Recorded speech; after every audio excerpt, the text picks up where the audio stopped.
Let's get right into it. Number 10. The Bioavailability Bouncer. Imagine you've just paid $40 for a sleek, frosted glass bottle of ultra premium super zinc because a guy on a podcast with a very deep voice told you it would make you invincible. You swallow that horse pill with a sense of pride, envisioning your cells cheering like they just won the World Cup. But here's the problem: your small intestine is essentially a high end nightclub, and your supplement is wearing socks with sandals. This is the concept of bioavailability, or the how much of this crap actually makes it into your bloodstream metric. Most cheap supplements use the oxide or carbonate versions of minerals because they're cheaper to manufacture than a plastic lawn chair. Your body looks at magnesium oxide and treats it like a piece of gravel. It doesn't recognize the molecular structure, so it denies entry at the door. Instead of being absorbed into your system to fix your anxiety or leg cramps, the supplement stays in the hallway of your digestive tract, drawing in water and eventually making a very hasty, liquid exit from your body 3 hours later. You aren't actually taking magnesium, you're just giving your colon a very expensive power wash. The industry loves this because you feel like you're doing something healthy, while your internal organs are basically just watching a parade of useless molecules march straight into the toilet. You're essentially paying a premium to have slightly more metallic smelling waste, while your actual deficiency remains untouched, sitting in the corner and wondering when the real help is arriving. It turns out your body is much pickier than your marketing brain gives it credit for. Number 9. The 10% brain capacity myth. You've seen the movies. Some average Joe takes a glowing pill, unlocks the other 90% of his brain, and suddenly he's telekinetic, fluent in ancient Aramaic, and capable of rewriting the laws of physics before breakfast. It's a captivating thought that your skull is currently housing a vast, untapped superpower just waiting for the right key. But in reality, claiming you only use 10% of your brain is like claiming you only use 10% of your house because you aren't standing in every room at the exact same time. Evolution is many things, but it is not a hoarder. Your brain represents about 2% of your body weight but consumes 20% of your daily energy. If 90% of that organ were just decorative gray matter, doing absolutely nothing, the ruthless efficiency of natural selection would have shrunk our heads down to the size of a lemon eons ago to save on calories. Neurologists using fMRI scans have shown that virtually every part of the brain has a known function and is active throughout the day, even when you're just sitting there wondering why you walked into the kitchen. While you don't fire every single neuron simultaneously, which, by the way, is called a grand mal seizure, every circuit gets its turn to work. The idea that we have hidden potential buried in dormant tissue is just a comforting bedtime story for people who don't want to admit that forgetting where they put their keys is a software issue, not a hardware limitation. Basically, your brain is already running at full capacity, and you're still using it to argue with strangers on the internet. Number 8. The sweating out toxins fairy tale. There is a certain segment of the population that believes if they sit in a wooden box until they feel like a steamed dumpling, they are successfully purging toxins from their pores. Whether it's hot yoga or a 200-degree sauna, the idea is that sweat is a highway for heavy metals and chemicals to exit the body. I hate to break it to you, but your skin is not an excretory organ for metabolic waste. It's a temperature control system. Sweat is 99% water and a little bit of salt, protein, and urea. Its only job is to evaporate and keep you from overheating like a laptop running too many tabs. If you actually had a significant amount of toxins in your blood, you wouldn't need a sauna. You would need a dialysis machine or a liver transplant. Your liver and kidneys are the Batman and Robin of detoxification, filtering your entire blood supply dozens of times a day and sending the actual waste out through the traditional plumbing. When you sweat excessively, you aren't getting cleaner. You're just getting dehydrated and slightly salt depleted. The lightheaded, purified feeling you get after a heavy sweat session isn't your spirit being cleansed.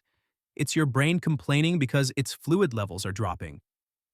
People love the idea of sweating out the weekend, but your pores are one-way streets for cooling, not trash chutes for your bad decisions. You can't sweat away a night of cheap tequila any more than you can wash a car by pouring water inside the gas tank. Number 7. the knuckle-cracking arthritis scare.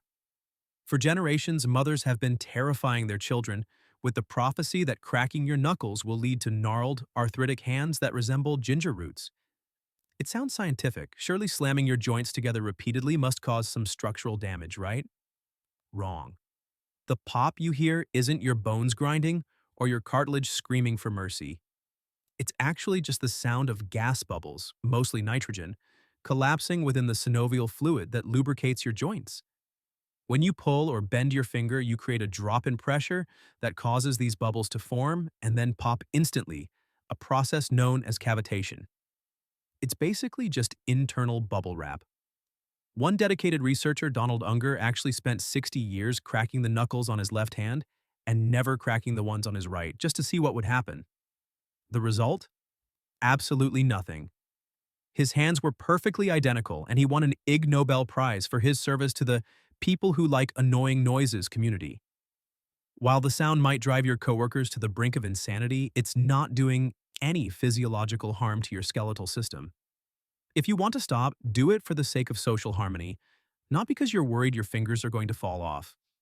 Your joints are just releasing a little bit of atmospheric pressure, but your reputation as the person who makes that gross clicking sound is much harder to repair. Number 6. Starve a fever, feed a cold. This is one of those ancient bits of folk wisdom that sounds like a biological cheat code. The idea is that if you have a fever, you should stop eating to starve the infection. But if you have a cold, you should feast like a king to build up strength. It sounds like something a medieval apothecary would tell you right before applying leeches to your forehead. However, your immune system is a hungry, high-energy army. When you're fighting an infection, whether it's a fever-inducing virus or a standard head cold, your metabolic rate actually kicks into overdrive. Your body temperature rises specifically to make life miserable for the germs, but that process requires a massive amount of fuel. If you stop eating during a fever, you're basically sending your soldiers into battle without any rations. You need calories, and, more importantly, you need fluids to prevent yourself from turning into a human raisin while your internal thermostat is set to broil. While you might not have much of an appetite when your head feels like a bowling ball, starving yourself is never the scientific answer to an immune challenge. Your body is burning through energy stores just to keep your white blood cells on the move. Telling someone to starve a fever is essentially telling them to turn off the power grid during an emergency. It's the ultimate biological irony. The advice meant to help you recover faster actually just leaves your body trying to fight off a microscopic invasion on an empty stomach. Number 5. The superfood marketing scheme. Every few years, a new fruit or vegetable is discovered by the marketing departments of the world and branded as a superfood. Suddenly, if you aren't eating acai berries harvested by moonlight or kale that's been massaged by monks, you're basically a walking corpse. The term superfood sounds incredibly scientific, implying a category of nutrition that exists on a higher plane of existence. In reality, superfood is a marketing term, not a nutritional classification. There is no such thing as a superfood in the eyes of the FDA or any legitimate medical body. While blueberries and spinach are undeniably good for you, they don't possess magical properties that can undo a lifestyle of sitting on the couch eating powdered donuts. The label is used to hike up prices on perfectly normal produce by convincing you that one specific plant has a monopoly on antioxidants. If you ate nothing but kale for a month, you wouldn't become a superhero. You would just become very malnourished and probably quite annoying to be around. Your body needs a wide variety of nutrients, not a hyperfixation on whatever berry is currently trending on health blogs. The super in superfood refers entirely to the profit margins of the companies selling them to you, not the strength of your immune system. You could get the same nutritional benefits from a variety of boring vegetables that don't have a PR team but eat a reasonably balanced diet of diverse plants. Doesn't look as good on a smoothie bowl caption. Number 4. Being cold gives you a cold. Your grandmother was adamant. If you go outside with wet hair or forget your scarf in November, you will catch a cold. It's a belief so deeply ingrained in our culture that the cold is literally named after the temperature. But unless the wind chill is carrying a localized cloud of rhinovirus, being chilly isn't going to make you sick. Viruses cause colds, not the weather. You could stand in the middle of the Arctic tundra in a swimsuit, And if there are no viruses present, you won't catch a cold. You'll just have a very bad time and potentially lose a toe to frostbite.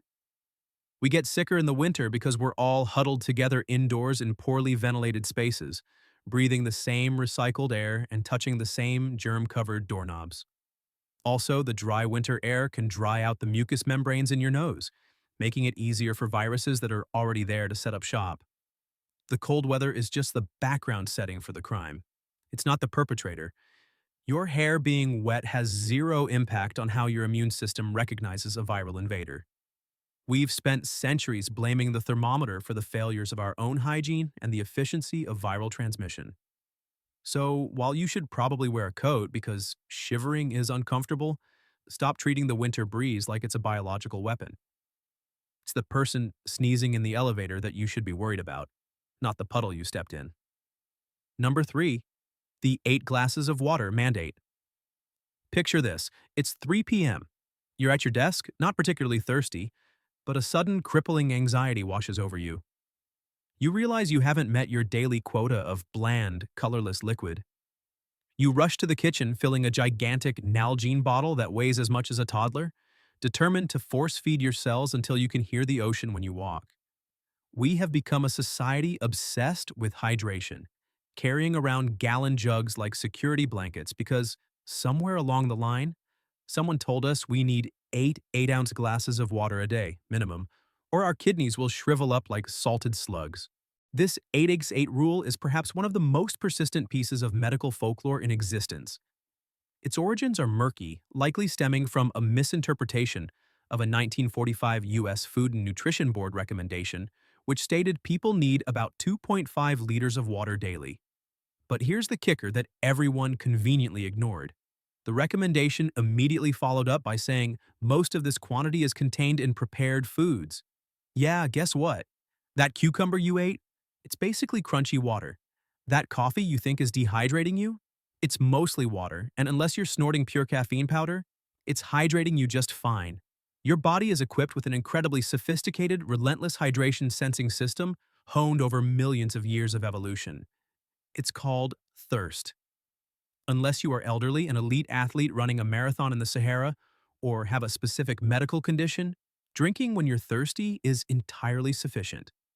By forcing down gallons when your body isn't asking for it, all you're really doing is testing the structural integrity of your bladder and flushing electrolytes out of your system faster than you can replace them. Basically, you're just turning expensive tap water into very pale urine to appease a health god that doesn't exist. Number 2. The 5-second germ rule. Imagine a piece of buttered toast falling face down on the floor of a subway station. You lung toward it like an Olympic sprinter, snatching it up in record time and triumphantly shouting, 5-second rule, as if you've just outsmarted the laws of microbiology. We've collectively convinced ourselves that bacteria are polite, well-mannered entities that count to 5 before deciding to hop onto your snack. It's a bizarre form of scientific superstition. In reality, bacteria don't have stopwatches, and they certainly don't respect the arbitrary time limits of human hunger. Contamination happens instantly, we're talking milliseconds. Studies have shown that the moment your food hits a surface, it picks up whatever microscopic ecosystem is living there. While the texture of the food matters, a sticky piece of watermelon will collect a small army of germs faster than a dry cracker, the duration of the stay is almost irrelevant once the initial contact is made. If the floor is dirty, your food is dirty. It doesn't matter if your reflexes are faster than a hummingbird's heartbeat. The transfer of salmonella or E. coli is a physical reality, not a negotiation. We use the 5-second rule as a psychological shield to justify eating something we're too lazy to replace. But your digestive system doesn't care about your speed. You aren't saving your food. You're just playing Russian roulette with a sandwich. Number 1. Reading in the dark ruins your eyesight. At some point in your childhood, a parent probably walked into your room, saw you reading by the dim glow of a flashlight, and warned you that you were going to go blind or, at the very least, need glasses by Tuesday. It sounds logical. Your eyes are straining, therefore they must be taking permanent structural damage. But your eyes aren't like a car engine that burns out if you push it too hard. They're more like a camera that just needs to adjust its exposure. While reading in low light can certainly lead to eye strain, which involves dry eyes, a bit of a headache, and that annoying tired feeling, it doesn't actually change the shape of your eyeball or cause long-term vision loss. Your pupils dilate to let in more light, and your muscles work harder to focus, which is exhausting. But once you turn the lights back on or take a nap, your eyes reset to their factory settings. Most vision problems are the result of genetics, aging, or spending 14 hours a day staring at a blue light-emitting rectangle, not because you tried to finish a Harry Potter chapter under your duvet. The myth persists because it's a great way to get kids to go to sleep, but scientifically, it's about as accurate as saying that if you squint too much, your face will stay that way forever. Your eyes are far more resilient than your parents led you to believe, but your headache is real, so maybe just buy a lamp. That's all for today. I'll be making similar videos in the future. Subscribe to see them.